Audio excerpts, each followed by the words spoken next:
Hello, I'm Stanburdman, and this is a video review of Harvest Moon 64 for, you guessed it, the Nintendo 64. Before I explain the many things wrong with this game, I have to preference by saying I love Harvest Moon 64. Any negative aspects of the game pale in comparison with the mood-appropriate melodies, the beautiful scenery, and the absolutely heavenly joys of gameplay. Many rainy fall days or cold, dark winter nights, nothing is more satisfying than sitting in your bed and playing as a farmer who fishes. A farmer who takes care of livestock. A farmer who raises plants. A farmer who terrorizes the townfolk.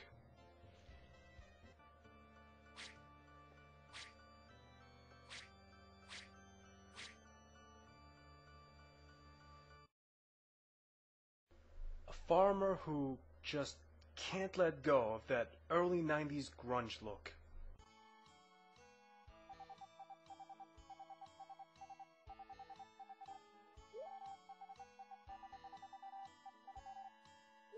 No can't do, tomato nose. I'm going to see Nirvana at the garden, bro. One thing I love about Harvest Moon, aside from its relaxing, no-pressure nature, is the simplicity of the game. The controls are so simple to figure out, and really, everything is simple to figure out. I mean, within 10 minutes of playing, you will know how to raise livestock, you will know how to cultivate crops, you will know how to marry the woman you want, or the girl you want. Really, this game is very easy, and I love that. I love a game that's relaxing and easy to play. I would say this game is as easy as making your name in the game, which is what I'm about to do right now. Let's see here. What's a good name for a farmer? I know Farmer John is a pretty generic name, but I'm going to go with something a little more risque. There we go. Bet you've never seen a farmer named that. Although, I don't know, I think Andy Warhol came from a farming background. Now, I'm going to press OK, and it's that easy. Then you have to pick when you were born, you have to name your farm and your dog, and you're all set.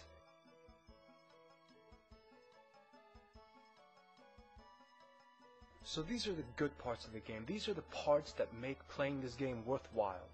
Now, join me as I take you on a journey to the dark catacombs of this game's shortcomings.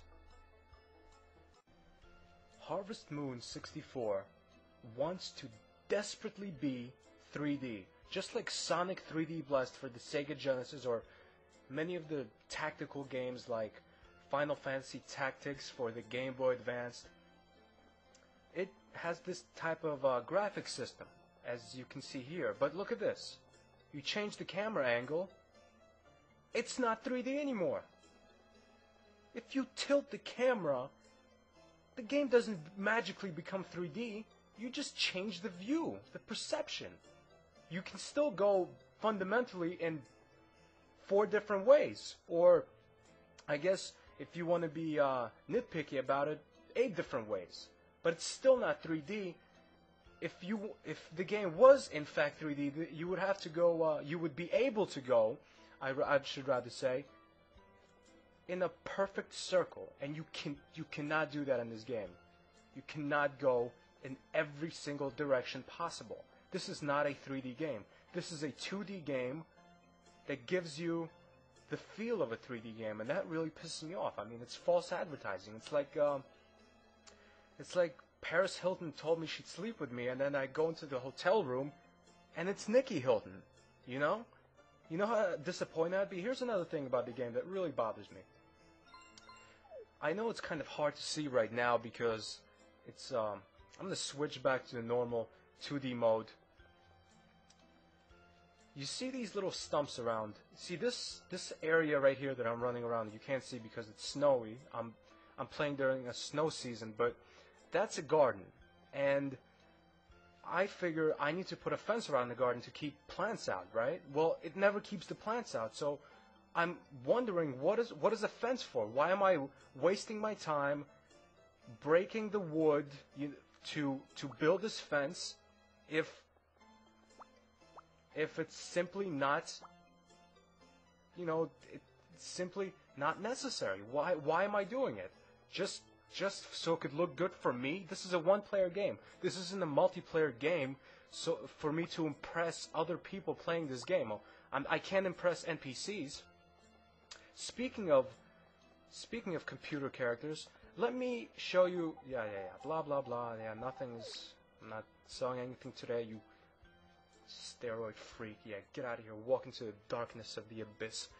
A thing about this game that bothers me. I think it's too dark to interact with NPCs. I think all the computer characters have gone inside. Yes, it's, as you can see, it's already nighttime. All the computer characters have gone inside. But when you talk to computer characters, when you talk to a computer character that is a love interest to you, because in the future you hope to marry that computer character and raise a family on that farm and maybe have some kids, which is all part of the game, you have to impress this girl that you're talking to by giving her various gifts. Now, you wouldn't know this, but each girl has a specific type of gift that she needs to receive in order to impress her enough to marry her. And guess what? This game came out in '99. It wasn't really a thing where they would write this on the game anywhere. This is just something you have to figure out for yourself by trial and error. But I mean, I have no problem figuring things out by trial and error. God damn it, where is everybody? I feel like I'm in a ghost town. Jesus. I feel like I went to a party at Corey Feldman's house. Look at this. There's no one around. And by the way, I am that witty, folks. If you listen to my podcast, I'm not planning what I'm saying here. I'm just that witty of a boy. So where was it? That's right. This is what I was saying. You can give a girl the wrong gift for a year straight and not knowing that you're giving her the wrong gift. You wasted a whole year in this game's time cycle giving a girl the wrong gift, and she has not improved her liking of you. And that really, really ruined the game for me. That and the lying about the graphics. But those are the only two bad parts of the game. Also, I don't like how after like 3 or 5 years, I'm not sure when the game ends, but after a certain amount of time, the game simply stops. Like, it's over. You've reached like your goal, I guess. But like that doesn't make sense for me, because I'm playing this game to relax. I'm not playing for a goal. This is just a day in the life of a farmer. Now, Harvest Moon games should go on forever, indefinitely. It should go on for 100 years. That being said, these negative aspects of the game is still very good, and I urge anyone who is bored at home on a cold winter night to go out and get this game, to buy this game, to rent it, download it illegally. No, don't do that. That's wrong. That really is wrong. Look, what is he eating there? What is that? Is that a giant pile of bird poop? Anyway, the game is very good, and I urge everyone to go out and get it. I want to thank you all for listening to this review, and I will be making a new review very soon, very shortly, maybe in a couple of days, maybe a week, but it's coming. So subscribe as a fan, and you'll be the first to witness that review. Thank you all for watching this review, and goodbye.